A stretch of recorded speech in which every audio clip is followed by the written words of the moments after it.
Hello dear students, তোমরা যারা class 3 থেকে 5-এ পড়ো, যাদের মধ্যে ইংরাজি শেখার ইচ্ছা বেশি, তাদের জন্য এই ক্লাসটা এটা একটু অ্যাডভান্স লেভেলের ক্লাস। তবে চাইলেই তোমরা খুব সহজেই করতে পারো। কিভাবে ক্লাসটা আমরা কন্ডাক্ট করব সেটাকে দেখে নিই। এখানে একটা প্যাসেজ দেওয়া আছে, প্রত্যেকটা প্যারা আমি পড়ব, তার একটা বাংলা বলবো। তারপর এই যে প্যারাগ্রাফটা আমরা পড়ছি, এখানে কি কি ইম্পর্ট্যান্ট শব্দ আছে সেগুলোকে আমরা জানবো। আর জানবো হচ্ছে পার্টস অফ স্পিচের বিভিন্ন ব্যাপার, গ্রামার, মানে কোন লাইনে ভার্ব আছে, কোন লাইনে নাউন আছে, প্রোনাউন আছে, এগুলো আমরা ভালো করে শিখব।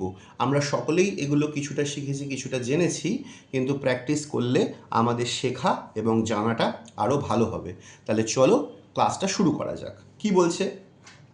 টাইটেলটা হচ্ছে ইন্ডিয়ান হিস্ট্রি, ভারতের ইতিহাস। India has a long and colourful history. It is one of the oldest civilizations in the world. Many great kings, scholars, and warriors were born in this land. Indian history teaches us about courage, culture, knowledge, and sacrifice. তোমরা আমার সাথে সাথে রিডিংটা পড়তে পারো বাড়িতে বসে, সামনে স্ক্রিনে পরিষ্কার দেখা যাচ্ছে। তাহলে তোমাদের যে রিডিং পড়ার দক্ষতা সেটা বাড়বে। তা কি বলা হচ্ছে এখানে? যে ভারতের একটি রঙিন, কালারফুল এবং অনেক বড়, অনেক প্রাচীন ইতিহাস আছে। এটি পৃথিবীর অন্যতম পুরাতন সভ্যতা। সিভিলাইজেশন মানে সভ্যতা। এখানে অনেক স্কলার মানে পণ্ডিত, কিংস মানে রাজা, এনারা জন্মেছে। Indian history teaches us about courage, culture, knowledge and sacrifice. এই যে কারেজ, কালচার, নলেজ আর স্যাক্রিফাইস আছে, এই শব্দগুলোর মানেগুলো আমরা ডিটেলে পরে পড়ছি। Thousands of years ago, the Indus Valley civilization developed near the Indus River. Indas কথাটার মানে হচ্ছে সিন্ধু, সিন্ধু নদীর তীরে। এই সিন্ধু থেকেই আমাদের ধর্মের নাম হিন্দু এবং এই হিন্দু শব্দটির উৎপত্তি হয়েছে। The people of this civilization built strong houses, roads, and drainage systems. Later, many kingdoms rose in different parts of India. তো একদম প্রথম দিকে ভারতের সভ্যতার ইতিহাসে আমরা দেখব সিন্ধু সভ্যতা, তারপরে দেখব আমরা অনেক অন্যান্য রাজত্ব এইখানে এসেছে। যেমন দ্য মৌর্য এম্পায়ার, মৌর্য সাম্রাজ্য, founded by Chandragupta Maurya, became very powerful. His grandson Ashoka spread the message of peace and Buddhism after the Kalinga War. Maurya বংশের সবথেকে বিখ্যাত এবং প্রতিষ্ঠাতা রাজার নাম বলা হয়েছে চন্দ্রগুপ্ত মৌর্য, এবং চন্দ্রগুপ্ত মৌর্যের নাতি অশোক, যিনি খুব বিখ্যাত, যার অশোক স্তম্ভ আমরা বিভিন্ন সরকারি কাগজেও দেখে থাকি এবং অন্যান্য জায়গাতেও দেখে থাকি। সেই সম্রাট অশোক কী করেছিলেন? ইনি শান্তি এবং বুদ্ধিজমের বার্তা দিকে দিকে ছড়িয়ে দিয়েছিল। কখন? কলিঙ্গ যুদ্ধের পরপর। ডিউরিং দ্য মিডাইভাল পিরিয়ড মানে হচ্ছে মধ্যযুগ। During the medieval period several rulers came to India. The Mughal empire became famous for art, architecture, and administration.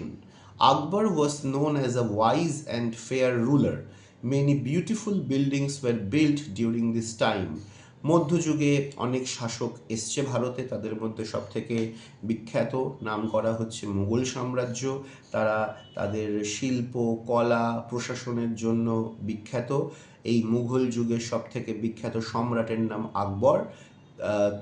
এই সময় অনেক ভালো ভালো বিল্ডিং, মনুমেন্টস ইত্যাদি তৈরি হয়। পরবর্তী সময় কি হচ্ছে? Letter the British east India company entered India for trade. Slowly, the British took control of large parts of the country. Indian people suffered because of unfair laws and heavy taxes. Many brave leaders started movements against British rule. Mahatma Gandhi led the freedom struggle through truth and non-violence. Subhash Chandra Bose inspired people with courage and patriotism. পরবর্তী সময় আমরা দেখছি British east India company আমাদের দেশে বাণিজ্য করতে আসছে, কিন্তু অচিরেই তারা বাণিজ্য করতে করতে আমাদের দেশের শাসন ক্ষমতা দখল করে নিচ্ছে। ভারতের লোকেরা আনফেয়ার লজ মানে এমন এমন নিয়ম তৈরি হচ্ছে যেগুলো ব্রিটিশদের পক্ষে আমাদের বিপক্ষে, এর জন্য আমরা ক্ষতিগ্রস্ত হচ্ছি। এরকম চলতে চলতে ভারতবর্ষের বুকে বহু রাজনৈতিক নেতার জন্ম হচ্ছে, যাদের মধ্যে সবথেকে উল্লেখযোগ্য হলো মহাত্মা গান্ধী এবং সুভাষচন্দ্র বোস। মহাত্মা গান্ধী যে উপায়টা ছিল সেটা ছিল ট্রুথ অ্যান্ড নন ভায়োলেন্স, মানে সত্য এবং অহিংসা। অন্যদিকে সুভাষচন্দ্র বোস আমাদেরকে ইন্সপায়ার করেছিল কারেজ, সাহসী হওয়ার জন্য এবং দেশপ্রেমে উদ্বুদ্ধ হওয়ার জন্য। পেট্রিয়টিজম মানে দেশাত্মবোধ, দেশের প্রতি প্রেম ইত্যাদি বোঝায়। Finally, India became independent on 15th August 1947. Today, India is the largest democracy in the world. Indian history reminds us to respect our nation, learn from the past, and work for a better future. অবশেষে ভারত স্বাধীন হচ্ছে 1947 সালের 15ই আগস্টে। বর্তমানে আজকের দিনে দাঁড়িয়ে ভারতবর্ষ পৃথিবীর সর্ববৃহৎ গণতন্ত্র। ভারতের ইতিহাস আমাদেরকে শেখায় দেশকে সম্মান করতে হবে, অতীতের থেকে শিক্ষা নিতে হবে, তবেই আমরা একটা বেটার ফিউচার, একটা আগামী দিনের ভালো পৃথিবী তৈরি করতে পারবো। তাহলে এইটা হয়ে গেল প্যাসেজটা। এবারে আমরা দেখে নেব এখানে কি কি ইম্পর্টেন্ট ওয়ার্ডস আছে যেটা আমাদের ভোকাবুলারিকে স্ট্রং করবে। চলো দেখে নেওয়া যাক কি আসছে। প্রথমটাই আসছে হিস্ট্রি, ইতিহাস, এটা নাউন। সিভিলাইজেশন, সভ্যতা, নাউন। দেখো সবই পরপর নাউন চলেছে। স্কলার্স, স্কলার হলে সিঙ্গুলার, সাথে এস যোগ হয়েছে তাই প্লুরাল হয়েছে। ওয়ারিয়ার্স, সেম, ওয়ারিয়ার মানে যোদ্ধা, এস যোগ হয়ে প্লুরাল হয়েছে। তারপরে কারেজ, নাউন, এটা অ্যাবস্ট্রাক্ট নাউন ক্যাটেগরিতে পড়বে। কালচার, স্যাক্রিফাইস মানে ত্যাগ। রিভার মানে তোমরা জানো নদী। কিংডম মানে রাজ্য। পাওয়ারফুল, শক্তিশালী, এটা আবার হয়ে গেল অ্যাডজেক্টিভ। পিস, শান্তি, নাউন। Beautiful, adjective. ট্রেড মানে বাণিজ্য, বিজনেস মানেও বাণিজ্য হয়, এটা নাউন ক্যাটেগরিতে পড়ছে। আনফেয়ার, অন্যায়, অ্যাডজেক্টিভ। এবারে আরও আমরা কিছু শব্দ দেখে নিই। ট্যাক্স, ট্যাক্সেস মানে কর। ব্রেভ, সাহসী, এটা অ্যাডজেক্টিভ। তারপরে দেখো ফ্রিডম, ফিউচার, ডেমোক্রেসি, নেশন, এই শব্দগুলো নাউন না অ্যাডজেক্টিভ সেটা আমরা জানবো। তার থেকেও বেশি জরুরি হচ্ছে যে শব্দগুলো আছে সেগুলো ভালো ইংরাজি লেখার জন্য, বলার জন্য খুব খুব জরুরি। এই শব্দগুলোর আমরা ইংরাজি স্পেলিংটাকে শিখে রাখবো এবং বাংলা মানেটাকে ভালো করে জেনে রাখবো।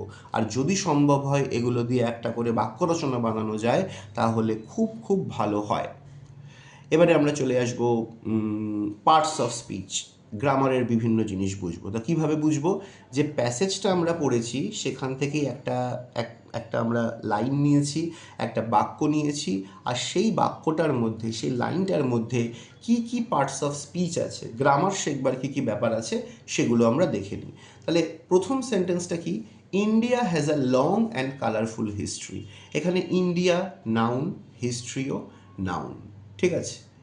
তারপরে অ্যাডজেক্টিভ, এই সেন্টেন্সটা দেখো, it is one of the oldest civilisations in the world. Adjective মানে গুণ, অবস্থা ইত্যাদি বোঝায়। তাহলে ওল্ডেস্ট, প্রাচীন, অনেক পুরাতন, এইটা একটা অ্যাডজেক্টিভ হলো। ওয়ার্ল্ড নাউন, তাহলে এই সেন্টেন্স থেকে আমরা দুটো জিনিস দেখলাম, ওল্ডেস্ট হচ্ছে অ্যাডজেক্টিভ আর ওয়ার্ল্ড হচ্ছে নাউন। এক একটা সেন্টেন্সের মধ্যে একাধিক পার্টস অফ স্পিচ আছে, আমরা যতগুলো সম্ভব সেগুলোকে জানবার চেষ্টা করব। পরেরটা হচ্ছে ভার্ব, ভেরি ভেরি ইম্পর্টেন্ট। সেন্টেন্সটা আমরা দেখে নিই। Indian history teaches us about courage and culture. ভারতের ইতিহাস আমাদেরকে শিক্ষা দিচ্ছে অ্যাবাউট কারেজ অ্যান্ড কালচার। তাহলে টিচেস, এটা হচ্ছে ভার্ভ, ঠিক আছে। কি করছে? টিচ করছে। থার্ড পারসন সিঙ্গুলার নাম্বার, সাথে ইএস যুক্ত হয়েছে। মূল শব্দটা হচ্ছে টিচ এবং এটা প্রেজেন্ট ইউনিভার্সাল টেন্সে বলা হয়েছে বলে ভার্ভের সাথে এস যোগ হয়েছে, বোঝা গেল টিচেস। তাহলে এখানে টিচেস হচ্ছে ভার্ভ, কারেজ হচ্ছে নাউন, কালচার হচ্ছে নাউন। তারপরে আমরা চলে আসবো 4 নম্বর সেন্টেন্সে, নামের বদলে ব্যবহৃত শব্দ, pronoun. The people of this civilization build strong houses. তাহলে এখানে দিস সিভিলাইজেশন বলতে মানে কি বোঝানো হচ্ছে? ইন্ডিয়ান সিভিলাইজেশন, কিন্তু বারবার করে ইন্ডিয়া শব্দটা ব্যবহার না করে এখানে এই যে দিস শব্দটাকে ব্যবহার করা হয়েছে, তোমরা নিশ্চয়ই দেখতে পাচ্ছ। তাহলে দিস ইন্ডিয়ার পরিবর্তে বসছে, তার জন্য এটা হয়ে যাচ্ছে প্রোনাউন। ওকে, তাহলে এই সেন্টেন্সটাতে আমরা কি কি শিখছি? দিস প্রোনাউন আর বিল্ড ভার্ব। ওকে, তারপরে চলে আসি আমরা 5 নাম্বার সেন্টেন্সে। না, এখানে আরেকটাও আছে, এখানে হাউস নাউন। তাহলে এই সেন্টেন্সটা থেকে আমরা 3টে পার্টস অফ স্পিচ শিখলাম। The people of this civilization build strong houses. This হচ্ছে প্রোনাউন, বিল্ড হচ্ছে ভার্ব, আর হাউস হচ্ছে নাউন। এবারে চলে আসি আমরা 5ম সেন্টেন্সে, যেখানে আমরা অ্যাডজেক্টিভ ব্যাপারেও জানবো এবং নাউনের ব্যাপারেও জানবো। সেন্টেন্সটা কি? The Maurya empire became very powerful. Maurya empire, নাম আছে একটা, তার জন্য নাউন, আর পাওয়ারফুল কীরকম, গুণাগুণটা কীরকম? শক্তিশালী, অ্যাডজেক্টিভ। পাওয়ারফুলের উল্টো কি? উইক, দুর্বল। তাহলে এটাও কিন্তু হয়ে গেল একটা অ্যাডজেক্টিভ। 6 নম্বর সেন্টেন্সে আমরা চলে আসি, এখানে আমরা ভার্ব আর নাউন দেখব। Ashoka spread the message of piece. চলো আমরা নিজেরা একটু প্র্যাকটিস করি, দেখি আমরা নিজেরা পারি কি না। Ashoka spread the message of piece. Ashoka কি করেছে? স্প্রেড করেছে, ছড়িয়ে দিয়েছে। তাহলে এখানে স্প্রেড হয়ে যাবে গিয়ে কিনা ভার্ব। আর নাউন কি?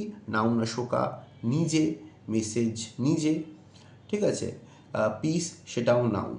ওকে, এখানে অশোকা নাউনের ক্যাটেগরিতে নেই, কিন্তু অশোকাও এখানে নাউন হবে। রাজা অশোক, এটা যেহেতু নাম, প্রপার নাউনের মধ্যে পড়বে।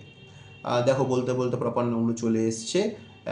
কি এসছে? আকবর ওয়াজ আ ওয়াইজ রুলার। স্পেসিফিক্যালি কারোর নাম বলে দিলে সেটা প্রপার নাউনে পড়ে।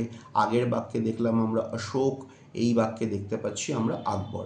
তাহলে এইখান থেকে আমরা কি শিখছি?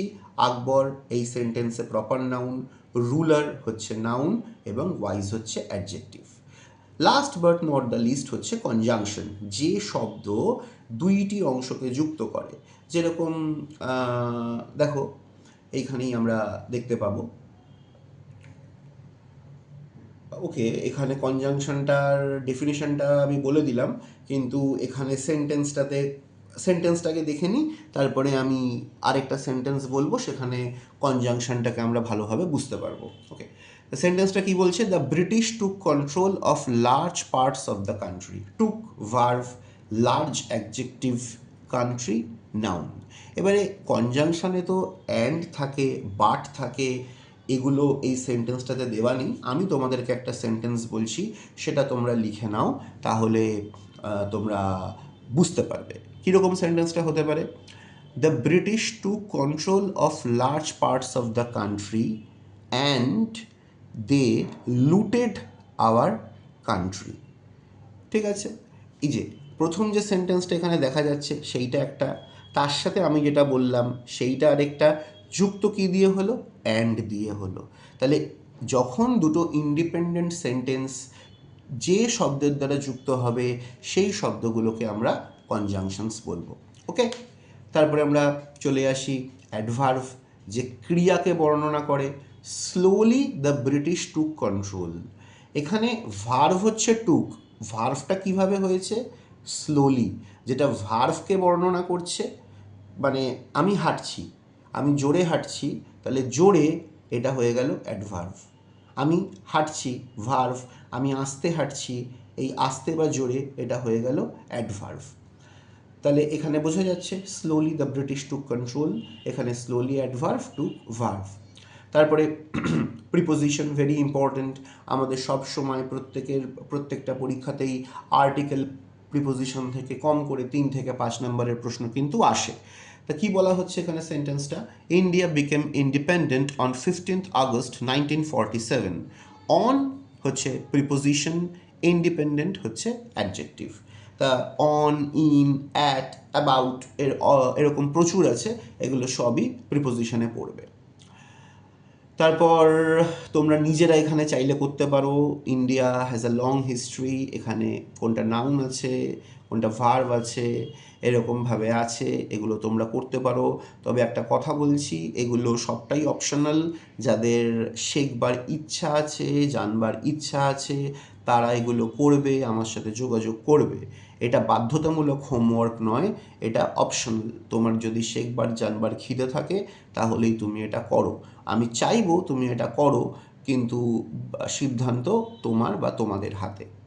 তাহলে আমাদের ক্লাস আমরা এখানে শেষ করব। আশা করি তোমরা সব বুঝতে পারছো। অন্তত আর কিছু করো না করো, এই যে 5টা শব্দ দেখতে পাচ্ছি, এই 5টা শব্দ দিয়ে একটু মেক সেন্টেন্স করার চেষ্টা করো। হিস্ট্রি মানে ইতিহাস, ব্রেভ মানে সাহসী, ফ্রিডম মানে স্বাধীনতা, পিস মানে শান্তি, নেশন মানে দেশ বা রাষ্ট্র। তাহলে ক্লাস আমি এখানে এত অবধি রাখলাম। তোমাদের কোনো ফিডব্যাক থাকলে জানিও। Thank you.